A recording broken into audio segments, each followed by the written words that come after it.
Hello, friends, and welcome to the CUInsight Network. My name is Randy Smith. I'm one of the co-founders of CUInsight.com and also the host of the CUInsight Experience podcast. But on this show, I get to have conversations with the thought leaders who support the credit union community to identify those issues affecting all credit unions, quite honestly, and have a discussion on the best practices so that maybe we can gain a few nuggets and learn from them and improve our credit unions. My guest on today's show is Cheryl Lawson, the Executive Vice President of Compliance Review for JMFA, a longtime partner of ours. So I was really looking forward to this conversation. Cheryl, welcome to the show. Thank you so much, Randy. It's delightful to be here. Like I said, this is one I've been really looking forward to. So I'd like to start with a little background. And this was one of those things that came up over the years in the other podcasts. So now I've started asking everybody it. Most of us didn't grow up thinking, hey, someday I want to work with credit unions or work in credit unions. What did you want to be when you were growing up? And what was the inspiration to come to JMFA and now be the EVP of Compliance Review? Well, I started in a small church, and so I've always been service-minded. Okay. My career began in technology and banking. And some years later, I found that consulting was really an area where I excelled because I got a chance to bring a lot of great ideas to the clients that we served. And that's how I ended up at JMFA. I'm in the technology and compliance and really service business. That's good. And what did you want to be when you were growing up, though? I just wanted to make a difference. Just wanted to help people out. I love it. Well, that is good. That's for sure. So let's pretend you and I are meeting at an in-person conference. That would be amazing. Hopefully soon. Could you give us the elevator pitch, on JMFA, and where do you as an organization add value to credit unions? Absolutely. Well, we are in the overdraft business, and our focus has always been on providing a critical service that consumers really need, making it possible for them to stay within their credit union and to receive the benefits of that relationship through a well-disclosed, clearly communicated overdraft solution that lets them stay inside the credit union and take care of those short-term, usually unintentional overdrafts. In the olden days, credit unions used to close accounts if they had an overdraft. We've moved a long way away from that, and we recognize that families and households have temporary needs. It's the holidays, and I need to buy a turkey and get a Christmas tree, and I don't quite have enough money, but I have a job, and I'm reliable, and I'm not leaving the credit union. I just need a few extra dollars to get me until payday. And because of the needs that consumers have, a service really does provide a critical feature of the institution. And frankly, most consumers have occasional needs. Maybe it's once a year, maybe it's twice a year. And so for them to be able to benefit within the credit union and stay a member, not be on the hit list, but be an okay, good member is really, really important. When JMFA created our program, it was for that reason, to help consumers. That's for sure. I think overdraft is sometimes misunderstood, and the importance of it, maybe out in the world in general. So, as we were preparing for the show, we were talking about a couple situations that are important to credit unions. So I'd like to start there. What does it look like to transform the, kind of the credit union business model through maintaining compliance and assurance, and increased member satisfaction? You were just talking about the member, right? Like, with a responsible, when I was thinking about this question, I was like, what does that responsible compliance program look like? Well, and it's a great question because it's really the distinction of our company from anybody else that's in the industry. You can figure out a way to pay an overdraft. The credit union has a core system. They have operations professionals. They know how to pay an item. But the challenge is, how do you deliver a service that the member understands, feels comfortable using, understands how they can gain it and how they can lose it? And that really comes down to a full system that starts with initial communications, regular disclosures, re-educating the member. Because, I get a lot of mail. I have a lot of service available to me, but I don't remember everything. So if you don't tell me periodically that I can overdraw my account and it's only going to cost me $30, I'll forget that option even exists inside my credit union. Yeah. And so re-education is a part of that kind of consistent communication. But there's also what we call a high touch model, which is when I have a consumer whose account has gone negative, I need to be in regular communication with them. I don't want them to think that that's their money and they never have to bring it back. I want them to understand we want them to be able to use it for those few days when they need it, and then to bring the account back into a positive status. And all of that is about really transforming the way that the credit union sees the member and the overdraft as simply being one more service. Just like my line of credit, just like my transfer from my share account, it's just another way for the member to benefit from the services of the institution. It seems like communication is key, and if just listening to you is clear. I mean, is that clear communication around a program like this just one of the most important things? And has that communication style, channel, whatever you like to say, changed with innovation over the years? Or I'm assuming it's much different than it was 20 years ago at this point. It is much different. It is much different. I mean, we live now by, emails and cell phones and text messages. And so our ability to communicate with members has expanded. But at its core, it's still the same.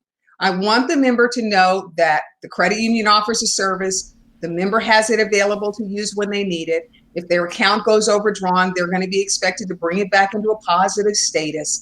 If they have questions, concerns, if they want it on their ATM or debit card, all of those are part of education and disclosure. And what's so important now, and I bring up the ATM and debit card because that's really where most of us have more of our transactions today. 20 years ago, we didn't have an ATM network across the world like we do now. And so for a member to understand how processing a debit is different than processing a check, that's important. That's education. I have to keep them aware. And then making sure that when they have overdrafts, they understand the fees, they understand the timetable, and that they're able to bring their accounts back into a positive status. I kind of think of it as we're always in the teaching business. Yeah. Credit union movement has been all about teaching members how to manage what they have. This is just another layer of it. And yet there is the importance of managing it so that it's compliant.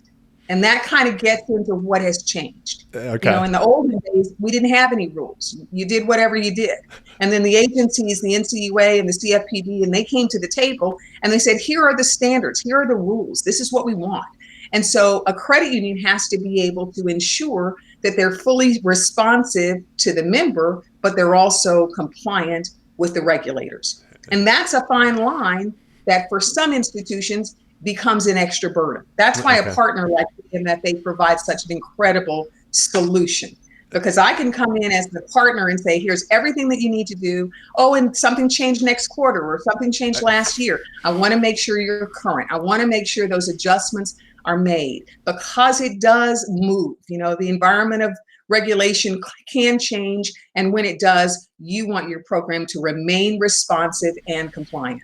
That seems the kind of a moving ball, right? Like it's that to have a partner like JMFA to stay on top of that, because there's a lot that credit unions have to keep an eye on, right? So one place, and I was really this is a spot that I was interested to ask, because I will plead my ignorance on this, but I found it really intriguing, is also like the litigation risk that comes to the credit union. So like for just a couple questions on this, can you talk about like just kind of that fundamental, like what is most overdraft litigation? And then second, what steps should the credit unions be taking to ensure, or avoid potential litigation risk? That seems expensive and like a headache. So it is expensive. It is a headache. There are some things that can be done, but I always have to say first, lawyers are in business to make money on the backs of the credit unions. And so just because a lawyer sends a letter or files a suit does not mean that the institution is truly at risk, but they're still in a position where they're in the lawyer's sights. And the environment has changed over the last several years. Just recently, in the last, say, 24, 36 months, we've seen so much more litigation effort from firms that are not concerned about necessarily the consumer. They're concerned about another line of revenue for their organizations. And so what we do is we see a lot. I can tell you some of the specifics. Available balance was a big legal issue for some time. And now most institutions have developed language around that, and it's less of an issue. Now it's more authorized positive, settle negative. An item presents during the morning, I have money in my account, it authorizes on my clear good funds. But by the end of the day, some intervening transactions have depleted the balance. And so now I don't have money in the account. And if the institution assesses a fee, then that's a problem. So those are the kinds of conditions that lawyers are kind of latching onto and saying, hey, I think I might be able to make money because I found a member who's not so happy. Maybe the member wants to make an extra payday. And so I'm going to use this member as the basis for my claim. Reality is that what JMFA can provide our clients is that legal support. We don't provide legal costs for class action suits because, again, they can be created out of whole cloth, not based on anything wrong. But we do support our financial institutions because they don't have time to go through and teach their lawyer everything about their overdraft solution. That's expensive and burdensome and often ineffective. And so we come in and we lay the groundwork so that their defense becomes strong, solid, and salient. And we reduce the burden on the institution because now they don't have to have their lawyer become an expert on everything overdrafts. Right. In reality, most of these cases, again, there are exceptions, but most of these cases are not based on truths. They're simply based on hopes. Okay. And the lawyer will get a settlement even if there's no basis for a claim. Absolutely. And that's just the reality of the litigation environment. So we spend a great deal of time working with our clients, assisting our clients, and making sure that our disclosures fully address everything that is being raised by litigation so that we take a lot of the sting away. I can't guarantee the lawyer won't find your mailing address and send you a letter because that's as easy as finding your address. Absolutely. But there may be nothing to base it on, and on that foundation, they really have no claim. I've had clients who've said, you know what, you're making stuff up, and they've walked away from the lawyers, and that was the end of the story. That was it. That's it makes sense. And the disclosures are important, it sounds like. So to wrap up the first part of the show, I'd love to ask you a couple of questions about the future. So if you could break out that, let's call it the foggy crystal ball that we've all had the past year or so. So we've seen a ton of disruption in financial services over the past few years. I don't think any of us think that's stopping. It probably more to come. What trends are you seeing, and where is JMFA putting, your focus to innovate and meet these challenges that credit unions face? A big part of what we're seeing, frankly, is that more financial institutions need support around their overdraft program. Part of the issue of litigation is so true. Consumers are, sometimes out there being targeted. Financial institutions are being expected to sort of have all of their details taken care of. And so we're doing a lot to support financial institutions who fear litigation or regulatory criticism. And on that basis, we're getting a lot more activity. The other thing that's really important is, we're in the transition now. The old administration is gone. The new administration has taken the job of president, the leadership of the agencies, and the sort of priorities can change. Mm-hmm. And so what we're doing is we're monitoring what's going on, because when changes occur, I don't know that they will, but when changes occur, all financial institutions have to be very quick to respond. Because again, in a highly litigious environment, all you need is one lawyer to say, hey, you didn't do something you're supposed to have done, and the change happened last Thursday and you didn't take care of it, it's Tuesday. And so on that basis, they're going to create extra havoc in the institution. The other thing that we are seeing a lot of is being able to support our clients by doing more and more of the work for them. There's still an effort to support and manage overdrawn accounts. And so we started a couple of years ago using the cloud to create an opportunity for our clients to allow us to support their ongoing daily activities, sending the letters, assisting them in making sure that the communications and the disclosures are on time and consistent and accurate to reduce the burden on them.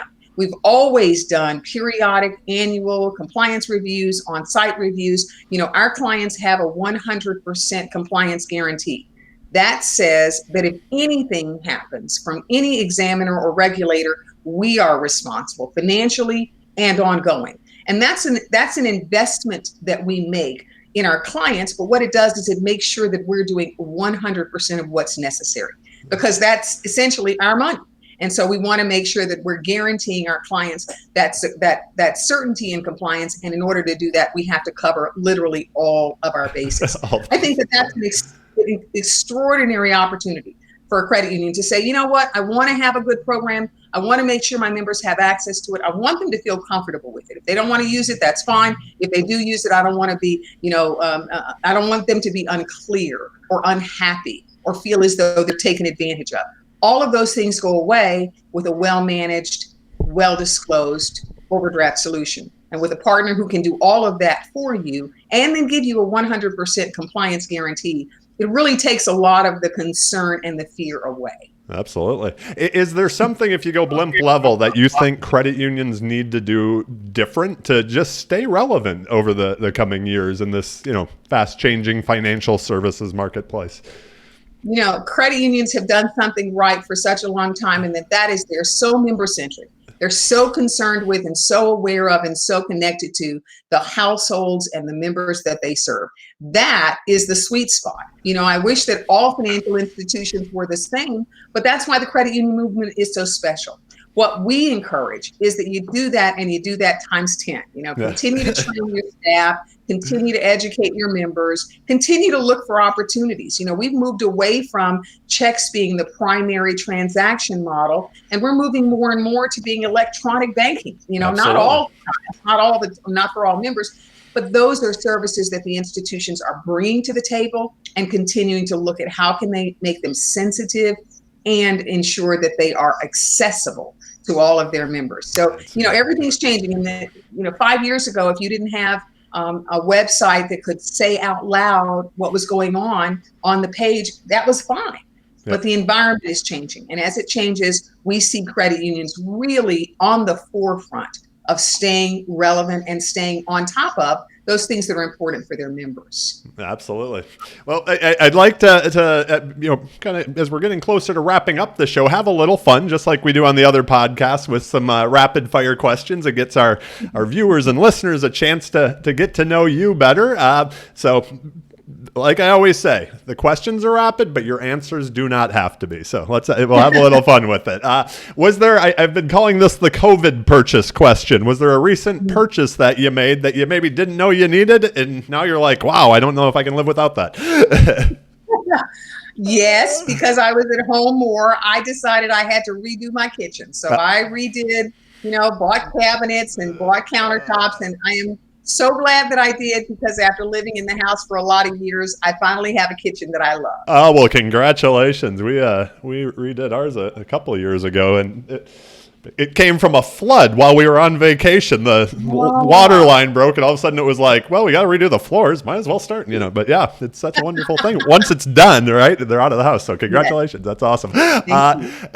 When you hear the word success, who is the first person that comes to mind, and why?